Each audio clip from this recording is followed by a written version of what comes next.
Assalamualaikum. Yoshmina. Okey, hari ni kita nak borak pasal apa yang berlaku dalam manga Tokyo Revengers chapter 218. Untuk dalam chapter ni ada beberapa benda yang cukup penting kita dapat tengok. Antaranya perjumpaan untuk kumpulan Brahman dekat Tambata. Dan dalam chapter ni juga kita dapat info yang cukup penting yang mana Kawaragi Senju telah mengumumkan tarikh pertarungan yang cukup besar di antara tiga kumpulan gegasi.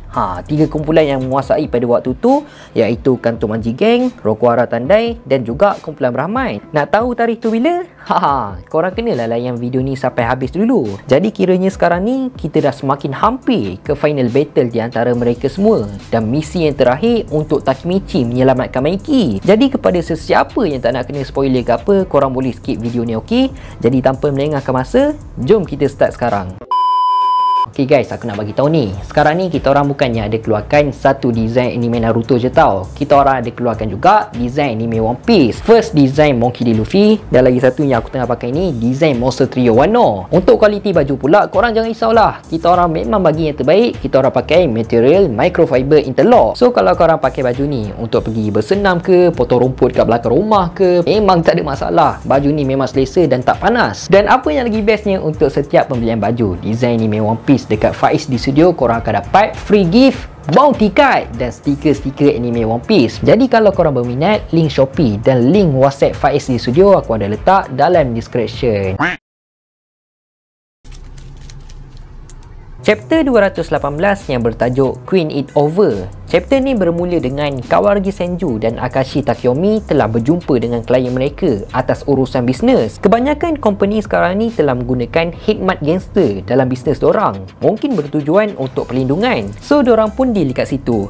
Cumanya walaupun Kawaragi Senju ni seorang gangster, tapi dia masih lagi ada sisi yang baik. Yang mana dia tak suka kalau bisnes-bisnes kotor macam ni melibatkan orang awam dalam bisnes dorang. Dan Kawaragi Senju memang tak berapa nak suka bila kumpulan Brahman terlibat dengan benda macam ni. Jadi bila diorang dah settle ronding semua tu, Akashi Takeyomi pun adalah cakap dekat Senju yang mana perbezaan di antara orang dewasa dan budak kecil adalah membuat keputusan tanpa melibatkan emosi. Dan tu jugalah apa yang dibuat oleh Maiki. Sekarang ni kita pergi pula dekat karakter Takemichi dan juga Draken. Sekarang ni Takemichi dan Draken tengah menuju ke tempat perjumpaan kumpulan Brahman. Jadi bila diorang dah sampai dekat bangunan tu, Takemichi pun cakap lah, oh, kumpulan Brahman berkumpul dekat bangunan yang nampak biasa ni je ke? Tapi bila diorang dah sampai betul-betul dekat depan pintu masuk bangunan tu, Takemichi terkejut sebab luaran tempat diorang ni pun dah lain macam gila. Dengan ada CCTV-nya dan pintu diorang ni pun ada password juga. So kiranya tempat untuk kumpulan Brahman ni meeting memang betul-betul dijagalah. Ataupun orang biasa-biasa memang tak boleh nak masuk situ. Jadi bila diorang dah masuk dalam tu, lagilah Takemichi terkejut gila. Bila dia masuk je dalam tu, dia nampak sedang berlangsungnya pertarungan satu lawan satu sambil ditonton ramai orang. Dan Draken pun cakap ni adalah B1 yang merupakan Brahman Underground Ring. So Takemichi pun tanyalah, habis tu macam mana dengan meeting diorang hari ni? Dan Draken pun jawab, pertarungan ni akan berlangsung setiap malam. Orang-orang kaya akan melihat pertarungan ni melalui monitor dan diorang juga akan melakukan taruhan untuk dalam pertarungan tersebut. So kiranya diorang ni macam main judi lah dekat situ. Dengan membuat B1 ni menjadikan kumpulan Brahman mempunyai fighter yang cukup kuat dan dikatakan kumpulan Brahman sekarang ni adalah pasukan terkuat dari segi bertempur. Tak lama lepas tu, waktu diorang tengah berlawan, tiba-tiba ada seseorang suruh mereka berhenti dan terus je kedengaran ramai orang bersorak nama beliau. Dan orang tu adalah Kawaragi Senju yang nak memulakan meeting untuk kumpulan Brahman. So waktu diorang semua tengah bersorak nama Kawaragi Senju, Kawaragi Senju, Senju, Kawaragi Senju, Senju, gitulah kan. Kawaragi Senju terus je angkat tangan. Dan tadinya suasana yang memang cukup riuh, memang cukup kecoh, terus je sunyi sepi, terus je diam serta-merta. Lepas tu Kawaragi Senju terus je memperkenalkan anggota baru dorang dekat situ, iaitu Hanagaki Takemichi.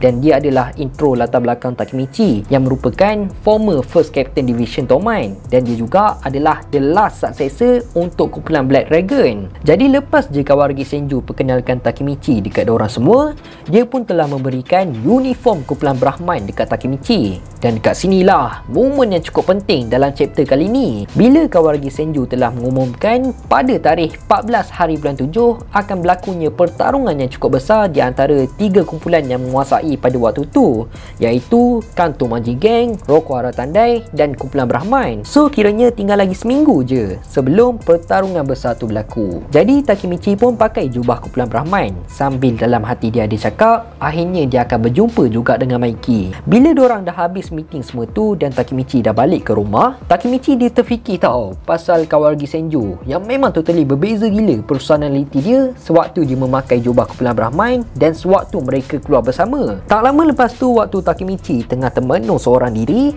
tiba-tiba ada seseorang telah memanggil dari luar tingkap dan orang tu adalah Kawaragi Senju yang telah mengajak Takemichi keluar bersama dengan dia pada malam tu.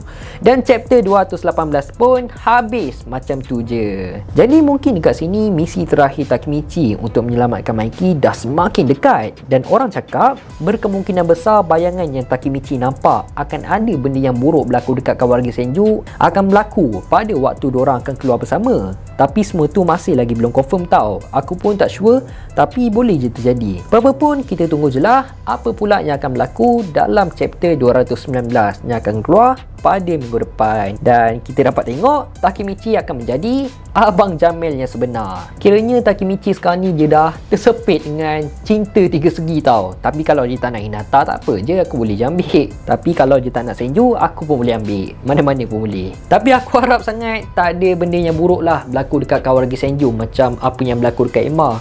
Dan harapnya Takemichi berjaya untuk menyelamatkan Kawaragi Senju juga. Jadi aku rasa sampai sini je lah kot video kita untuk kali ni. Aku harap penyampaian aku jelas dan korang enjoy untuk dalam video kali ni.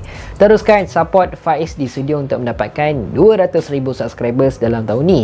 Aku nak minta maaf sangat kalau aku ada buat salah, tersilap cakap, terkasar bahasa. Aku nak minta maaf sangat. Aku hanya manusia biasa, tak lari daripada kesilapan. InsyaAllah kita jumpa dalam next video. Assalamualaikum. Bye bye.